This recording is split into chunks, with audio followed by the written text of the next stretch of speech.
네, 조국혁신당 정춘생 의원입니다. 저도 여론 조작에 대한 얘기를 하겠습니다. 하지만 대상은 다른 것 같습니다. 요즘 대한민국의 모든 뉴스가 김건희, 명태균으로 도배되고 있습니다. 지난 9월 5일 김건희 여사의 2022년 6월 재보궐선거 및 2024년 총선 당시 명태균 씨를 통해 국민의힘 공천에 개입했다는 의혹이 제기된 이후 우리 사회가 대통령 부부의 공천 개입 의혹과 명태균 씨의 국정농단 이슈에 빠져 있습니다. 명태균 씨의 녹취록과 강혜경 씨의 증언에 잇따라 보도되면서 이러한 의혹들이 일파만파로 확산되고 있습니다. 첫 번째 의혹을 보시겠습니다. 영상 틀어주세요.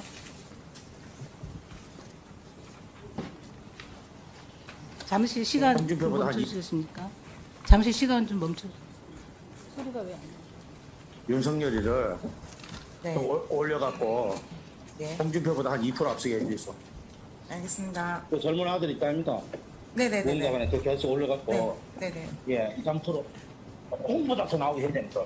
알겠습니다. 외부 유출하는 거니까. 네. 네, 명태균 씨는 2021년 3월 말부터 7월까지 총 11차례 여론조사를 실시했습니다. 그런데 그 결과가 모두 윤석열 후보가 1위인 것으로 나오면서 당시 야권 내 윤석열 대세론이 형성됩니다. 여론조사 자체가 왜곡되었다는 의혹입니다. 영상 하나 더 보시겠습니다. 아닌가요? 예, 죄송합니다. 예. 아까 통화가 이루어진 시점은 국민의힘 대선 경선 기간입니다. 윤석열 후보의 지지율을 더 높게 조작하는 내용으로 보입니다.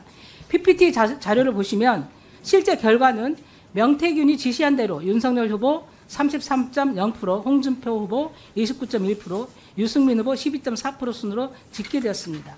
비슷한 시기 실시된 MBS 여론조사에서는 오히려 거꾸로 홍준표 후보가 25%로 1위로 나왔습니다. 이처럼 명태균 씨 주도로 실시한 여론조사는 조작되었을 가능성이 매우 높습니다. 조작된 여론조사를 공표하는 행위는 공직선거법 제96조 허위 논평, 보도 등 금지 위반입니다. 5년 이하의 징역 또는 300만 원 이상 2천만 원 이하의 벌금형에 처해질 수 있습니다. 두 번째 영상 보시겠습니다.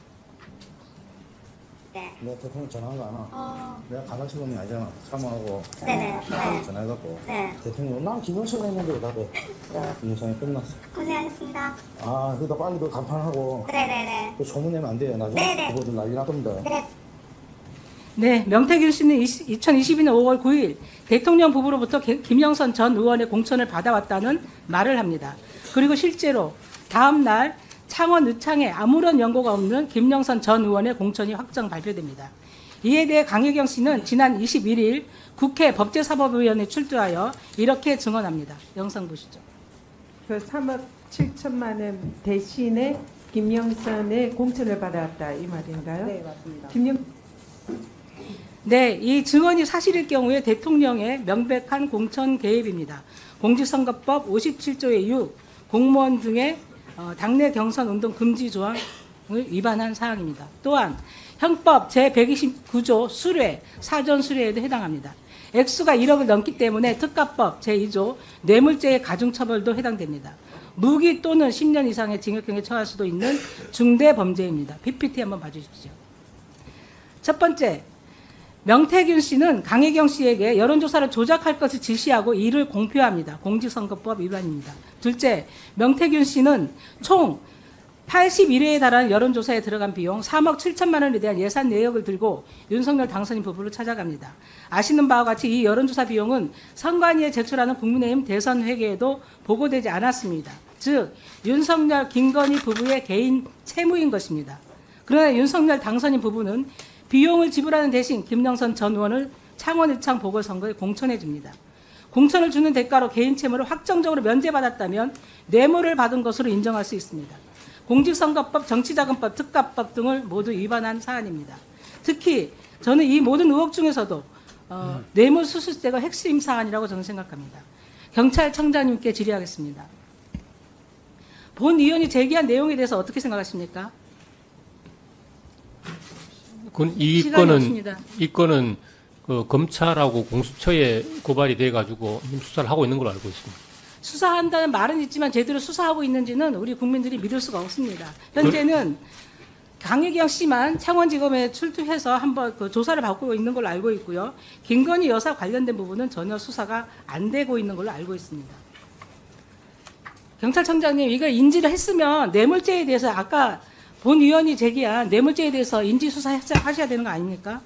동일 사건이 그 다른 수사기관에서 수사를 하고 있으니까 그 수사를 지켜보는 것이 저희들이 이제 수사 구조 개혁을 하면서 검찰하고 저희들이 이제 합의했던 그런 내용입니다.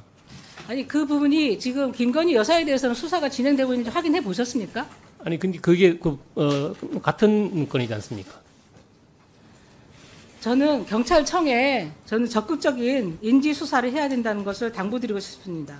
조국 대표, 이재명 대표, 김혜경 여사 등 야권 인사들에 대해서는 의혹만 제기되어도 수백 번 압수수색을 진행하고 수사를 엄격하게 하는 사법당국이 왜 김건희 여사 앞에서는 그 시스템 모두 멈추는지 모르겠습니다. 현재 명태균 씨는 정치자금법으로 검찰에서 수사 중입니다.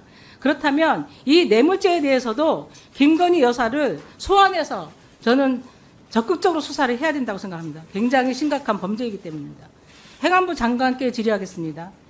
오랜 기간 판사로 재직하셨죠? 네. 이 사안에 대해서 어떻게 생각하십니까? 뇌물죄가 성립됩니까? 안 됩니까? 뭐 지금 제가 자세한 내용을 모르기 때문에 자세한 내용은 제가 말씀드렸지 않습니까? 그것만 만약 가지고 사람을 판단할 바꿔서 수는 제가 없고요. 네. 똑같은 행위를 했다면 저를 수사할 겁니까? 안 할 겁니까? 제가 뇌물죄가 성립됩니까? 안 됩니까? 아니, 판사 출신 누구한테 물어봐도요. 기록을 보지 않고서는 어떤 의견을 이야기하지 않습니다. 예상되는 답변을 하셨습니다. 네. 오죽하면 김건희의 나라, 실질적인 대통령이 김건희라는 말이 나오겠습니까? 매일 언론에서 영적 대화, 장님무사, 안전병이 주술사라는 말로 도배되는 부끄러운 나라입니다. 현 세태를 꼬집어 국민들은 검사 위에 법사, 법사 위에 여사, 여사 위에 박사가 있다고 합니다. 그런데 여기서 더 나아가 박사 위에 수사가 있음을 보여줘야 합니다. 김건희 여사 앞에서는 모든 사법 시스템이 멈춥니다. 주가 조작, 명품백 수수, 모든 무혐의 처리되는 사법당국을 믿을 수가 없습니다. 그래서 특검이 필요한 것입니다. 특검을 통해 여사 위에 수사가 있음을 분명하게 보여주시기 바랍니다. 이상입니다.